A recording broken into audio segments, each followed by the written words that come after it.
Dans chaque famille, il existe une part cachée, une part que l'on ne montre jamais, que l'on n'ose pas nommer. Simplo est né dans une de ces familles, un jeune homme faible en apparence, mais dont le cœur et l'esprit seront confrontés à des épreuves que peu pourraient supporter. Ce récit raconte sa descente dans l'inconnu, dans les secrets d'une mère qui donne, mais exige toujours un prix. Préparez-vous à entrer dans un monde où le sang, le pouvoir et le sacrifice s'entrelacent. Simplo est un jeune homme de 25 ans. Il n'a pas fait de longues études. Il s'est arrêté en classe de CM1. Il aime bien l'école.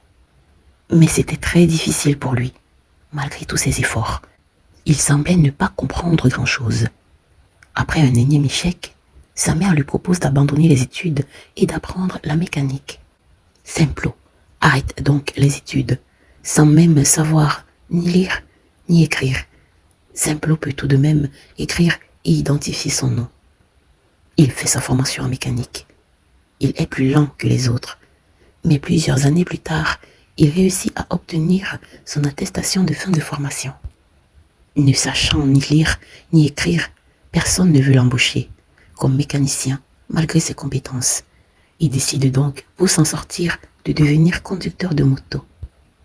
Il en prend une en location. Simplo vit encore chez sa mère, son père étant décédé depuis plusieurs années. Il y vit avec son grand frère, qui a une petite entreprise de blanchisserie. Son grand frère, Axel. Et sa petite sœur, qui aide sa mère à vendre des aliments au marché. Sa petite sœur se nomme Mania. Elle aussi n'a pas réussi à aller loin avec les études, tout comme Axel le grand frère. Malgré les difficultés qu'il rencontre, Simplo aimerait vivre chez lui, mais sa mère, Maapogne, refuse et insiste pour qu'il reste près d'elle, comme son grand frère, car ainsi, selon elle, elle pourra le protéger. Car, loin d'elle, les gens qui lui veulent du mal pourraient s'en prendre à lui. Simplo refuse et trouve une chambre à louer, bien loin de la maison de sa mère. Il finit par rencontrer une jeune femme, Linda. Il la présente à sa mère, qui est très contente pour lui. Mais dès l'entrée de Linda dans la vie de Simplo, tout devient difficile. Il perd sa seule source de revenus, sa moto. Il est une nuit attaqué par des brigands qui lui prennent sa moto. Une moto qui n'est même pas la sienne. Sans moyen, il va devoir en acheter une pour la donner à celui qui la lui a louée. Sa mère lui propose de revenir vivre chez elle, le temps de se reconstruire, le temps de trouver de l'argent pour acheter une nouvelle moto et pouvoir rembourser sa dette. Simplo ne vient pas seul, il vient vivre chez sa mère avec sa fiancée Linda. Son frère, Axel aussi, ramène sa femme. L'entente est bonne, il n'y a aucun problème. Mais Simplo garde en tête qu'il doit quitter la maison familiale. Ce que Maapogne refuse, lui rappelant à chaque fois sa situation financière. La fiancée de Simplo tombe gravement malade. Simplo cherche de petits boulots pour trouver de l'argent, mais rien. Le fait de ne savoir ni lire ni écrire semble tout compliqué dans sa vie.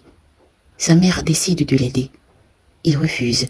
Il préfère demander un prêt d'argent à son frère qui lui dit « Je ne peux rien te donner. Cette vie n'est faite que de sacrifices. Si tu ne veux pas faire de sacrifices, alors souffre en paix. » « De quel sacrifice parles-tu » lui demande Simplo. « Je me prive tellement, continue-t-il. Je ne vis même pas comme un homme. Je ne mange presque pas. Je ne m'habille pas. Je ne sors pas. Je ne fais rien. Et tu refuses de m'embaucher dans ton entreprise. Tu refuses de me faire un prêt d'argent. Pourquoi refuses-tu de m'aider, mon frère ?» Et Axel répond. « Et moi, qui m'a aidé? Sais-tu ce que j'ai dû faire pour être où je suis ?»« Dis-le-moi. »« Dis-le-moi, répond Simplo. Je veux faire de même. » Axel lui dit. « Demande à maman. Elle le sait. Et elle fait des préférences. Elle te donne de l'argent. Pourtant, lorsqu'il s'agit de moi, elle m'a demandé de faire des sacrifices. » Simplo va immédiatement voir sa mère. « Maman, maman, ma femme est mourante, dit-il. Et tu sais comment avoir de l'argent et tu ne me dis pas ? » « De quoi parles-tu » lui demande sa mère. Simple m'a dit que c'est toi qui lui as donné le secret pour être qui il est aujourd'hui. Pourquoi me laisses-tu souffrir? Pourquoi me laisses-tu dans la misère? Je ne veux pas que tu me donnes de l'argent comme à un enfant. Je veux me débrouiller. Je suis prêt à faire des sacrifices. Sa mère rentre dans la chambre, prend une somme d'argent et la lui remet. Tiens d'abord cet argent, dit-elle, et va sauver ta femme. Et ensuite, on en parlera. Je te rembourserai, dit Simplot. D'accord, répond sa mère. Simplot amène sa fiancée à l'hôpital. Quelques jours plus tard, elle va mieux. De retour à la maison, Simplot dit à sa mère, « Ma femme va beaucoup mieux, mais il y a des médicaments à acheter encore. Dis-moi le secret pour avoir l'argent, et je n'aurai plus à te déranger. Au contraire, je prendrai soin de toi. Je ne serai pas comme Axel, à qui tu as présenté le secret pour avoir de l'argent et qui, aujourd'hui, a beaucoup d'argent mais qui ne t'en donne pas. » Sa mère répond, « Si je te donne le secret, tu devras faire comme lui. » Alors ça jamais, dit Simplot. Après tout ce que tu as fait pour moi. Sa mère répond, « Tu seras obligé de le faire. » Mais pourquoi demanda Simplot. Cela fait partie des conditions, dit sa mère. Aussi riche que tu seras, tu auras pour interdiction de prendre soin de moi, continue-t-elle. Mais ne t'inquiète pas, il y aura une autre façon de me remercier et ainsi de prendre soin de moi. Ce que ton frère fait très bien. Et Simplot demande, que fait Axel pour te remercier? Vivre ici? Moi je ne veux pas vivre ici. Je veux pouvoir m'acheter une parcelle de terre, me construire, vivre dans ma maison avec ma femme et les enfants que nous aurons. Et tu pourras même y venir passer des jours. Non, dit sa mère. Comment ça non? Demande Simplot.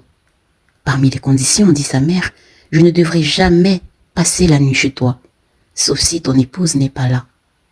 Et oui, si tu acceptes de faire le sacrifice, tu pourras aller vivre ailleurs. Mais tes enfants et ton épouse, eux, pourront venir ici pour des séjours. Mais moi jamais chez vous. Et Simplot dit, mais c'est étrange tous ces interdits. Sa mère lui demande, veux-tu toujours connaître le sacrifice à faire? Oui, je veux, dit Simplot. Veux-tu être riche? Demande sa mère. Oui, oui, je le veux. Sa mère s'approche de lui et prend ses deux mains, puis lui dit, je serai ton guide, je ne te laisserai pas. Ne te sens pas mal, ne culpabilise pas. Je n'ai pas honte, je le fais pour ton bien. Je sais, maman, dit Simplot. Sa mère lui donne de l'argent. Prends cet argent, achète les médicaments qu'il faut à ta femme et ramène-la chez sa mère pour une semaine. Au retour, je te dirai ce que tu as à faire. Et après cela, je te promets que tu pourras prendre soin de ta femme comme tu le veux. Pourquoi veux-tu que je prenne soin de ma femme et pas de toi, maman? Demande Simplot. Tu prendras soin de moi, ne t'inquiète pas, répond sa mère. Tu le veux, n'est-ce pas? De tout mon cœur, répond Simplot. De toutes mes forces, continue-t-il. Simplot prend l'argent, achète les médicaments qu'il faut pour sa fiancée et lui propose de l'emmener chez sa mère pour une semaine, ce qu'elle accepte. De retour, Simplot va voir sa mère. Elle lui demande de la suivre dans la chambre. Arrivée dans la chambre, elle lui demande de s'asseoir sur le lit et lui dit « Si tu commences, tu n'auras pas de chemin de retour. » Pourquoi ne voudrais-je plus être riche? Demande Simplot. Sa mère répond, tu devras effectuer le sacrifice jusqu'à ce que je meure. Et lorsque je serai morte, tu devras le faire avec ta sœur. Tu sais que je l'aime beaucoup, dit Simplot. Cela ne me dérangera pas. Simplot, mon fils, dit sa mère. Es-tu sûr? Es-tu sûr de ce que tu veux faire? Parce que une seule étape effectuée et plus de chemin retour. Simplot répond, je te fais confiance, maman. Je suis sûr de ce que je veux faire. Sa mère ferme la porte de la chambre à clé et lui demande de se mettre nue. Mais pourquoi dois-je me mettre nue? Demande Simplot. Faut-il invoquer quelque chose, maman? Exécute, dit sa mère. À partir de cet instant, tu ne me poses plus de questions. Tu exécutes sans hésiter. Nous avons commencé. Si tu t'arrêtes, si tu hésites, il est possible que tu meures. Ou pire, que tu deviennes fou. Mais de quoi parles-tu, maman? Tu me fais peur. Sa mère le fixe dans les yeux, et son regard est étrange. Simplot se déshabille et garde sa culotte. Tout, dit sa mère. Il se met nu. Ensuite, vision horrible, sa mère aussi se met nue. S'allonge sur le lit et dit « Viens en moi ». Simplo se met à pleurer et pense à ses paroles. Si tu hésites, si tu refuses, tu meurs ou tu deviens fou. Il fait l'amour avec sa mère. Il ressent du dégoût. Il pleure. À la fin, sa mère met sa main dans ses parties intimes, prend du liquide et le frotte sur le visage de Simplo en prononçant des paroles inaudibles. Puis elle demande à Simplo de rester jusqu'à minuit, heure à laquelle il devra prendre son bain, en demandant les richesses qu'il souhaiterait avoir.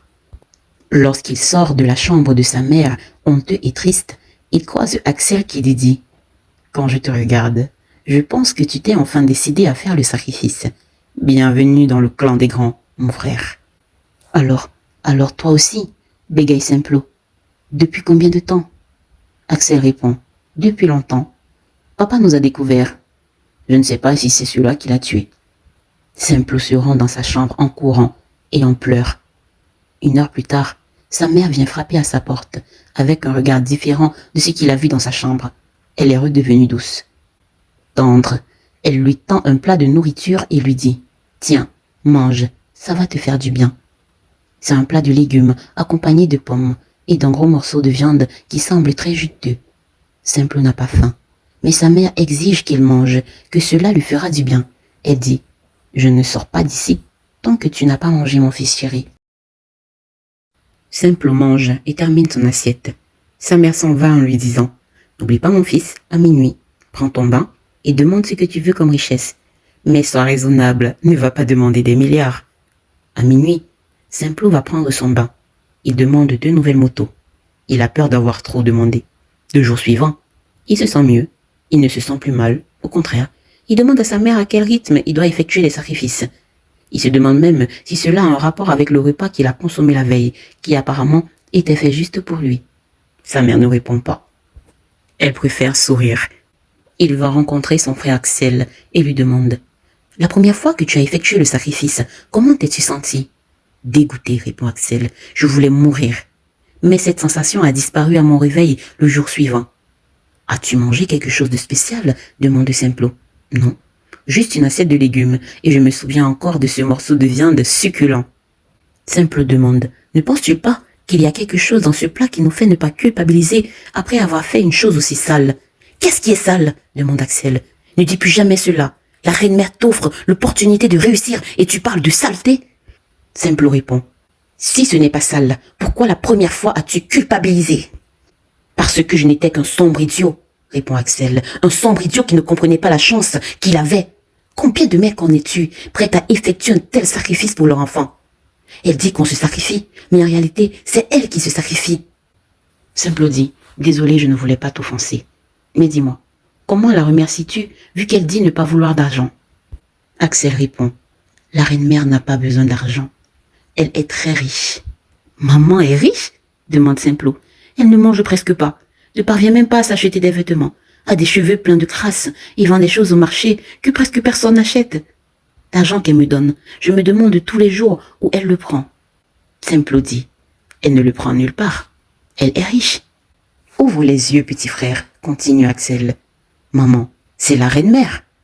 Simplo étonné lui demande, mais pourquoi vit-elle donc ainsi, dans une telle misère? C'est son sacrifice, répond Axel. Je ne comprends rien. Du coup, comment la remercies-tu, Axel? Axel répond, tu le sauras au temps convenu. Mais ne t'inquiète pas, tu seras heureux de dire merci à la reine-mère. Simplo demande, mais pourquoi l'appelles-tu ainsi? Axel, avec un sourire, dit, tu le comprendras. Quelques heures plus tard, un oncle de la fiancée de Simplo l'appelle. Allô, c'est Simplo au téléphone? Oui, allô, qui est à l'appareil? C'est Makaya, l'oncle de ta fiancée. Elle m'a fait part des difficultés que tu traverses en ce moment. Elle m'a également dit que tu es un homme qui sait te battre. Et pour t'encourager, j'ai décidé de t'offrir 2 motos. Mais merci beaucoup, mais une seule moto aurait été suffisante. Comment faire pour vous remercier? Non, rien. Viens récupérer les motos aujourd'hui. J'enverrai un camionneur te chercher pour que toi-même tu choisisses celle que tu veux. Il va ensuite les transporter jusqu'à chez ta mère. Merci beaucoup, merci vraiment. Il annonce la nouvelle à sa mère, qui est très contente pour lui, et dit « Je t'ai dit de ne pas demander les milliards. Mais tu aurais pu demander mieux que 2 motos. » Simple dit « Cet homme est vraiment très gentil. » « Non, répond sa mère. Cet homme n'est pas gentil. Il sait tout ce que tu traverses depuis, et il n'a jamais levé le doigt pour toi. C'est ton sacrifice qui a permis d'avoir ces motos. Ce n'est pas ta femme, ce n'est pas son oncle, c'est toi-même. Simple baisse la tête. Il va récupérer les motos. Il prend l'une pour lui, et avec l'autre, il rembourse sa dette. Malheureusement, en tant que conducteur de moto, il ne gagne pas grand-chose. Sa fiancée revient de chez sa mère. Elle va beaucoup mieux. Il explique sa difficulté à sa mère. « Maman, je ne rentre pas assez d'argent. Pourtant, il faut que je quitte d'ici, que j'épouse Linda, ma femme, que je loue une maison. »« Pourquoi louer ?» demande sa mère. « Tu peux acheter ta parcelle de terre et y construire ta maison. »« Mais je n'ai pas assez d'argent. » Dit Simplot. « Ce soir, dit sa mère, c'est la pleine lune. Es-tu prêt pour un autre sacrifice ?»« Oui, bien sûr, répond Simplot. Alors, viens me voir à 21h. Je viendrai te chercher moi-même pour que ton épouse ne se doute de rien. » Simplot a de nouveau des rapports intimes avec sa mère. Cette fois, il ne ressent aucun dégoût. Au contraire, il y prend du plaisir en citant même ce qu'il aimerait avoir comme récompense. Et à minuit, lorsqu'il prend son bain, il dit « Je veux pouvoir gagner beaucoup d'argent en tant que conducteur de moto, au point d'épargner 100 000 francs par semaine. » Le jour suivant, les affaires sont plus que florissantes pour lui. Quel que soit le prix qu'il propose aux clients, ceux-ci acceptent, même si la distance est courte. Il trouve aussi beaucoup d'argent sur la route. Il réussit à obtenir ce qu'il a demandé. Il fait des économies. Il offre des cadeaux à sa mère, qui les remet à sa fiancée. Il a maintenant, une fois par mois, selon les circonstances, des rapports intimes avec sa mère. Cela ne l'empêche tout de même pas d'en avoir avec sa fiancée. Il finit par s'acheter une parcelle de terre, a organisé son mariage avec sa fiancée Linda. Elle lui dit « Je n'ai aucun problème avec ta mère. Elle est très gentille, mais j'aimerais vraiment que tu construises même une toute petite chambre sur la parcelle de terre que tu as achetée et qu'on parte d'ici. » Simplot a de nouveau des rapports intimes avec sa mère, et quelques mois plus tard, il a assez d'argent pour construire une maison sur sa parcelle de terre, et il va vivre avec Linda, sa femme. Quelque temps après, elle tombe enceinte. Elle accouche des jumeaux. Sa mère vient voir les enfants avec des cadeaux. Elle dit à Simplot « Tu as eu des motos, de l'argent pour acheter une parcelle de terre, pour y construire une belle maison. » Simplot la coupe en disant « Je vais aussi demander de l'argent pour avoir de quoi équiper cette maison. »« Et tu l'auras, » répond sa mère. « Mais, continue sa mère, j'aimerais que tu me remercies. »« Que dois-je faire ?» demande Simplot. « Demande-moi tout ce que tu veux et je te le donnerai, » continue-t-il. « Choisis parmi les deux, » répond sa mère. « Les deux? Quels deux ?» demande Simplot. Sa mère dirige son regard vers les jumeaux. Et Simplot sourit et dit « Ma femme n'acceptera jamais qu'il vienne vivre chez toi. Peut-être pour les vacances, c'est tout. » Sa mère le fixe, et il retrouve le regard étrange qu'elle a lorsqu'ils sont dans sa chambre pour avoir des rapports intimes. Des larmes coulent des yeux de Simplot, et il demande « Mais pourquoi, maman ?» Sa mère répond « Parce que la reine-mère donne, et elle aimerait être récompensée. » Simplot demande « Et si je refuse ?» Sa mère répond « Je devrais te prendre toi. »« Ce sont juste des enfants, continue-t-elle. Tu ne les connais même pas. Tu n'y es pas attaché. Et tu en auras plein d'autres. Choisis juste un. » Simplot demande « Est-ce le seul moyen de remercier la reine-mère ?» Sa mère répond « Il y en a plusieurs, mais c'est celui-ci que j'ai choisi pour le moment. » Simplot finit par choisir. Et 3 jours plus tard, ce bébé décède. Ma Pogneux, la mère de Simplot, exige qu'il soit enterré chez elle. Simplot va voir Axel et lui demande « Alors, toi aussi tu as remercié la reine-mère ?»« Oui, répond Axel, je lui ai déjà donné 4. »« 4? Mais c'est beaucoup. Mais ta femme, elle n'a perdu qu'un seul enfant. »« Oui, c'est vrai, répond Axel. Pour éviter les soupçons, je la trompe et je m'arrange à mettre enceinte plusieurs jeunes femmes. Ainsi, lorsque la reine-mère veut un bébé comme sacrifice, je lui donne des bébés de mes infidélités. » Des années passent, et Simplot continue avec sa mère. Sa femme a accouché 3 fois des jumeaux, et chaque fois, il a dû en choisir un. Cette situation commence à affecter énormément sa femme, qui devient triste. À cause de cela, Simplot décide de ne plus faire le sacrifice pour obtenir de l'argent. Il décide de se battre tout seul, mais lorsqu'il essaye, cela ne marche pas. Tout ce qu'il fait échoue. Il retourne vers sa mère. a de nouveau des rapports intimes avec elle, mais la supplie de lui demander autre chose comme sacrifice. Ce qu'elle fait, elle lui demande comme sacrifice d'aller déterrer 6 crânes dans un cimetière à minuit. Il la remercie. Au moins, dit-il, je n'ai à tuer personne. J'aimerais tant que tu me demandes toujours ce genre de choses. La nuit, en allant au cimetière, il traverse la voiture en panne du frère de sa femme Linda. Il ne la voit pas. Le frère de Linda trouve étrange que Simplot se rende au cimetière à cette heure de la nuit. Il le suit discrètement et le voit déterrer les crânes. Il en parle à sa mère qui décide d'aller voir Amidoula, un homme réputé, traité avec des forces obscures. La mère de Linda est inquiète après les nombreux décès de ses petits-enfants. « Bonjour, dit Amidoula. Qu'est-ce qui t'emmène ici ?»« Mon gendre, il a été surpris déterrant des os au cimetière. Et depuis qu'il a épousé ma fille, elle ne cesse de perdre ses enfants de façon étrange. Et il a beaucoup d'argent sans source de revenus réels. »« Comment s'appelle-t-il ? As-tu une photo de lui ?» demande Amidoula. Elle lui remet une photo de lui et dit « Il s'appelle Kouam Simplot. » Amidoula jette par terre les cauris et dit « Ta fille est en danger. »« Comment ça ?» demande la mère de Linda. « Simplot est possédé, dit Amidoula. Il est possédé par sa mère, qui est une grande sorcière, continue-t-il. Je crois qu'elle sera bientôt au courant que vous étiez ici. Les esprits vous ont vu entrer. Ils communiquent entre eux. Et cela lui sera dit, j'en suis sûre. »« Une grande sorcière ?» demande la mère de Linda. « Mais c'est une dame très gentille, simple. Ma fille a vécu chez elle pendant des mois, et jamais un reproche, un mot déplacé, un mot blessant. »« C'est une grande manipulatrice, dit Amidoula. Une sorcière, je vous dis. Elle a des rapports intimes avec tous ses enfants, même avec sa fille. »« Quoi ?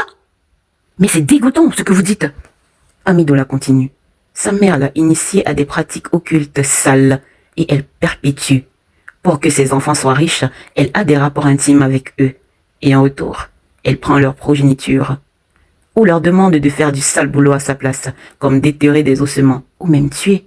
Son fils Axel, l'aîné, l'a déjà fait. Ou même briser des couples.